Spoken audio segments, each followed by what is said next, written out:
السلام علیکم ورحمۃ اللہ وبرکاتہ۔ الحمد للہ رب العالمین والصلاة والسلام علی سید المرسلین، اما بعد فاعوذ باللہ من الشیطان الرجیم، بسم اللہ الرحمن الرحیم۔ برادران عزیز و معزز خواتین، آج کی اس نشست میں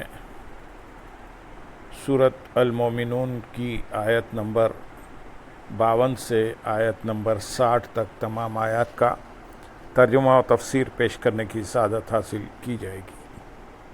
وَإِنَّ هَٰذِهِ أُمَّتُكُمْ أُمَّةً وَاحِدَةً وَأَنَا رَبُّكُمْ فَاتَّقُونِ۔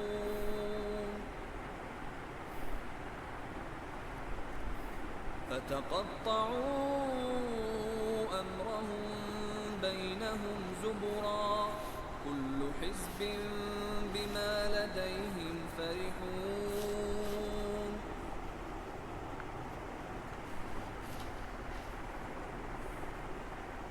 فَذَرْهُمْ فِي غَمْرَتِهِمْ حَتَّىٰ حِينٍ،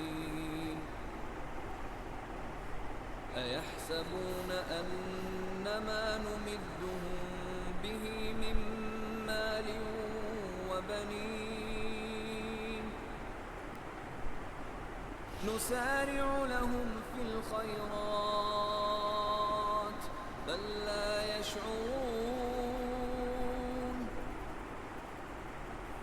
إِنَّ الَّذِينَ هُم مِّنْ خَشْيَةِ رَبِّهِم مُّشْفِقُونَ، وَالَّذِينَ هُم بِآيَاتِ رَبِّهِمْ يُؤْمِنُونَ، وَالَّذِينَ هُم بِرَبِّهِمْ لَا يُشْرِكُونَ،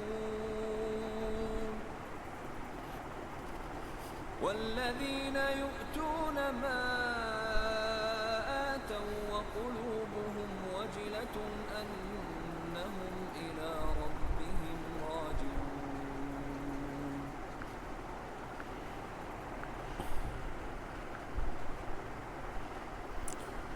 اور بے شک یہ تمہارا دین ایک ہی دین ہے، اور میں تمہارا رب ہوں تو مجھ سے ڈرو۔ اس آیت کا معنی یہ ہے کہ اے لوگو، تم جس دین پر ہو، یعنی دین اسلام، یہ ایک ہی دین ہے۔ اسی دین پر تمام انبیاء اکرام علیہ السلام اور ان پر ایمان لانے والے تھے۔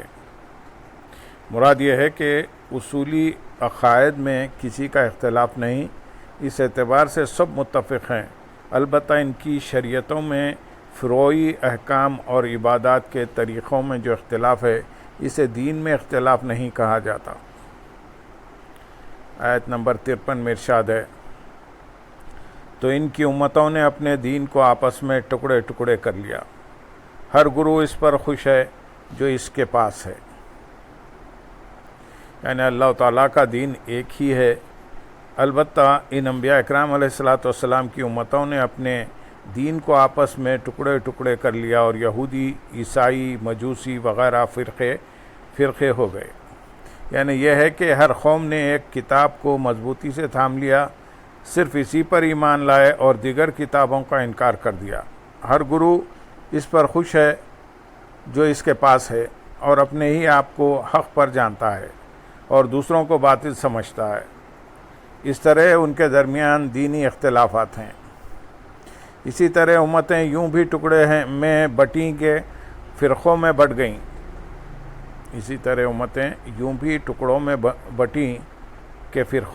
گئیں۔ اور اپنے دین کی اپنی اپنی تشریحات بنا لی، جیسے یہودیوں اور عیسائیوں میں ہوا کہ 20 فرقوں میں بٹ گئے۔ دین کی یہ تفریق بھی حرام ہے۔ اس حوالے سے یہاں ہم 2 احادیث بیان کریں گے۔ نمبر 1، حضرت معاویہ بن سفیان رضی اللہ تعالیٰ عنہ فرماتے ہیں، تاجدار رسالت صلی اللہ علیہ وسلم ہمارے درمیان کھڑے ہوئے اور فرمایا، خبردار ہو جاؤ، تم سے پہلے اہل کتاب 72 فرقوں میں بٹ گئے تھے، اور عن قریب یہ امت 73 فرقوں میں بٹ جائے گی۔ 72 فرقے تو جہنم میں جائیں گے، اور ایک ہی فرقہ جنت میں جائے گا، اور وہ سب سے بڑی جماعت ہے۔ ایک روایت میں یہ بھی ہے کہ عن قریب میری امت میں ایسے لوگ نکلیں گے کہ گمراہی ان میں یوں سرایت کر جائے گی جیسے باولے کتے کے کاٹے ہوئے آدمی کے جسم میں زہر سرایت کر جاتا ہے۔ ایک روایت میں یوں ہے کہ جیسے کتے کے کاٹے ہوئے کے جسم میں زہر داخل ہو جاتا ہے کہ کوئی رگ اور کوئی جوڑ اس سے نہیں بچتا۔ دوسری حدیث حضرت عرباض بن ساریہ رضی اللہ تعالیٰ عنہ فرماتے ہیں، ایک دن صبح کی نماز کے بعد نبی کریم صلی اللہ علیہ وسلم نے ہمیں انتہائی بلیغ وعظ فرمایا، جس سے ہر آنکھ سے آنسو رواں ہو گئے اور سب کے دل لرز گئے۔ ایک صحابی رضی اللہ تعالیٰ عنہ نے عرض کی، یہ تو اس شخص کی نصیحت کی طرح ہے جو رخصت ہو رہا ہو۔ یا رسول اللہ صلی اللہ علیہ وسلم، آپ ہمیں کس بات کا حکم دیتے ہیں؟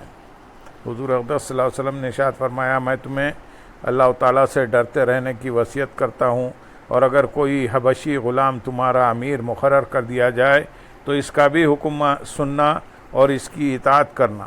بے شک تم میں سے جو شخص زندہ رہے گا وہ بہت اختلاف دیکھے گا۔ تم شریعت کے خلاف نئی باتوں سے بچتے رہنا، کیونکہ یہ گمراہی ہے۔ تم میں جو شخص یہ زمانہ پائے اسے میرا اور میرے ہدایت یافتہ ہدایت دینے والے خلفاء کا طریقہ اختیار کرنا چاہیے، اور تم سنت کو مضبوطی سے پکڑ لو۔ آیت نمبر 54 میں ارشاد ہے، تو تم انہیں ایک مدت تک ان کی گمراہی میں چھوڑ دو۔ اس آیت میں اللہ تعالیٰ نے اپنے حبیب صلی اللہ علیہ وسلم کو تسلی دیتے ہوئے ارشاد فرمایا کہ اے حبیب صلی اللہ علیہ وسلم، آپ ان کفار مکہ کو ان کے کفر و گمراہی اور ان کی جہالت و غفلت میں ان کی موت کے وقت تک چھوڑ دیں، اور ان پر جلد عذاب نازل کرنے کا مطالبہ نہ فرمائیں۔ آیت نمبر 55 اور 56 میں ارشاد ہے، کیا یہ خیال کر رہے ہیں کہ وہ جو ہم مال اور بیٹوں کے ساتھ ان کی مدد کر رہے ہیں تو یہ ہم ان کے لیے بھلائی میں جلدی کر رہے ہیں، بلکہ انہیں خبر نہیں۔ اس آیت اور اس کے بعد والی آیت میں کفار مکہ کے بارے میں فرمایا گیا کہ کیا وہ یہ خیال کر رہے ہیں کہ ہم جو مال بیٹوں کے ساتھ ان کی مدد کر رہے ہیں تو یہ ہم ان کے لیے بھلائیوں میں جلدی کر رہے ہیں، اور ہماری یہ نعمتیں ان کے اعمال کی جزا ہیں یا ہمارے راضی ہونے کی دلیل ہیں؟ ایسا ہرگز نہیں، بلکہ اصل حقیقت یہ ہے کہ انہیں خبر ہی نہیں کہ ہم انہیں مہلت دے رہے ہیں۔ اس سے معلوم ہوا کہ کفار کے پاس مال اور اولاد کی کثرت اللہ تعالیٰ کے ان سے راضی ہونے کی دلیل نہیں، بلکہ یہ اللہ تعالیٰ کی طرف سے انہیں ڈھیل ہے۔ دوسری آیت میں ارشاد فرمایا، ارشاد باری تعالیٰ ہے سورۃ التوبہ میں، اور ان کے مال اور اولاد تمہیں تعجب میں نہ ڈالیں، اللہ یہی چاہتا ہے کہ انہیں اس کے ذریعے دنیا میں سزا دے اور کفر کی حالت میں ان کی روح نکل جائے۔ فی زمانہ کفار کی دنیاوی علوم و فنون میں ترقی اور مال و دولت کی بہتات دیکھ کر بعض حضرات یہ سمجھتے ہیں کہ اللہ تعالیٰ ان سے راضی ہے، جبھی تو وہ اس قدر ترقی یافتہ ہیں۔ اگر اللہ تعالیٰ ان سے راضی نہ ہوتا تو وہ اس قدر آسائشوں میں تھوڑی ہوتے۔ اگر انہوں نے قرآن پاک کو سمجھ کر پڑھا ہوتا تو شاید ایسی باتیں ان کی زبان پر کبھی نہ آتی۔ اللہ تعالیٰ انہیں عقل سلیم اور فہم عطا فرمائے۔ آیت نمبر 57، 58 اور 59 میں ارشاد ہے، بے شک وہ جو اپنے رب کے ڈر سے خوف زدہ ہیں، اور وہ جو اپنے رب کی آیتوں پر ایمان لاتے ہیں، اور وہ جو اپنے رب کے ساتھ کسی کو شریک نہیں کرتے۔ گزشتہ آیات میں کفار کی مذمت بیان فرمانے کے بعد اس آیت اور اس کے بعد والی 2 آیتوں میں ایمان والوں کے اوصاف بیان فرمائے جا رہے ہیں۔ چنانچہ ان کا ایک وصف یہ ہے کہ وہ اپنے رب عزوجل کے عذاب سے خوف زدہ ہیں۔ حضرت حسن بصری رضی اللہ تعالیٰ عنہ نے فرمایا کہ مومن نیکی کرنے کے باوجود اللہ تعالیٰ سے ڈرتا ہے، جبکہ منافق گناہ کرنے کے باوجود بے خوف رہتا ہے۔ دوسرا وصف یہ ہے کہ وہ اپنے رب عز و جل کی آیتوں پر ایمان لاتے ہیں اور اس کی تمام کتابوں کو مانتے ہیں۔ تیسرا وصف یہ ہے کہ وہ عرب کے مشرکوں کی طرح اپنے رب عز و جل کے ساتھ کسی اور کو شریک نہیں کرتے۔ آیت نمبر 60 میں ارشاد ہے، اور وہ جنہوں نے جو کچھ دیا وہ اس حال میں دیتے ہیں کہ ان کے دل اس بات سے ڈر رہے ہیں کہ وہ اپنے رب کی طرف لوٹنے والے ہیں۔ اس آیت میں ایمان والوں کا چوتھا وصف بیان فرمایا کہ وہ اللہ تعالیٰ کی راہ میں جو کچھ زکوٰۃ و صدقات دیتے ہیں یا جو نیک اعمال بجا لاتے ہیں، اس وقت ان کا حال یہ ہوتا ہے کہ ان کے دل اس بات سے ڈر رہے ہوتے ہیں کہ کہیں ان کے اعمال رد ہی نہ کر دیے جائیں، کیونکہ انہیں یقین ہے کہ وہ اپنے رب تعالیٰ کی طرف لوٹنے والے ہیں۔ ترمذی کی حدیث میں ہے کہ ام المومنین حضرت عائشہ صدیقہ رضی اللہ تعالیٰ عنہ نے دو عالم کے سردار صلی اللہ علیہ وسلم سے دریافت کیا کہ کیا اس آیت میں ان لوگوں کا بیان ہے جو شرابیں پیتے ہیں اور چوری کرتے ہیں؟ ارشاد فرمایا ہے، صدیق کی بیٹی، ایسا نہیں، اس آیت میں ان لوگوں کا بیان ہے جو روزے رکھتے ہیں، نمازیں پڑھتے ہیں، صدقے دیتے ہیں اور ڈرتے رہتے ہیں کہ کہیں یہ اعمال نامقبول نہ ہو جائیں۔ اس آیت سے معلوم ہوا کہ نیکی کرنا اور ڈرنا کمال ایمان کی علامت ہے۔ حجت الاسلام امام محمد غزالی رحمۃ اللہ علیہ فرماتے ہیں، پہلے زمانے کے لوگ دن رات عبادت کرتے اور جو بھی عمل کرتے دل میں خوف الہی رکھتے کہ انہوں نے اپنے رب عز و جل کی طرف لوٹ کر جانا ہے۔ وہ رات دن عبادت میں گزارنے کے باوجود اپنے نفسوں کے بارے میں خوف زدہ رہتے تھے۔ وہ بہت زیادہ تقویٰ اختیار کرتے اور خواہشات و شبہات سے بچتے تھے۔ اس کے باوجود وہ تنہائی میں اپنے نفسوں کے لیے روتے تھے۔ لیکن اب حالت یہ ہے کہ تم لوگوں کو مطمئن، خوش اور بے خوف دیکھو گے، حالانکہ وہ گناہوں پر اوندھے گرتے ہیں، دنیا میں پوری توجہ رکھے ہوئے ہیں اور اللہ تعالیٰ سے منہ پھیر رکھا ہے۔ ان کا خیال ہے کہ وہ اللہ تعالیٰ کے فضل و کرم پر کامل یقین رکھتے ہیں، اس کے عفو و درگزر اور مغفرت کی امید رکھتے ہیں۔ گویا ان کا گمان یہ ہے کہ انہوں نے جس طرح اللہ تعالیٰ کے فضل و کرم کی معرفت حاصل کی ہے، اس طرح انبیاء اکرام علیہ السلام، صحابہ اکرام رضی اللہ تعالیٰ عنہ اور پہلے بزرگوں کو بھی حاصل نہ تھی۔ اگر یہ بات محض تمنا اور آسانی سے حاصل ہو جاتی ہے تو ان بزرگوں کے رونے، خوف کھانے اور غمگین ہونے کا کیا مطلب تھا؟ حضرت ماخل بن یسار رضی اللہ تعالیٰ عنہ سے روایت ہے، نبی اکرم صلی اللہ علیہ وسلم نے ارشاد فرمایا، لوگوں پر ایک ایسا زمانہ آئے گا جس میں قرآن پاک ان کے دلوں میں ایسے پرانا ہو جائے گا جیسے بدن پر کپڑے پرانے ہو جاتے ہیں۔ ان کے تمام کام لالچ کی وجہ سے ہوں گے،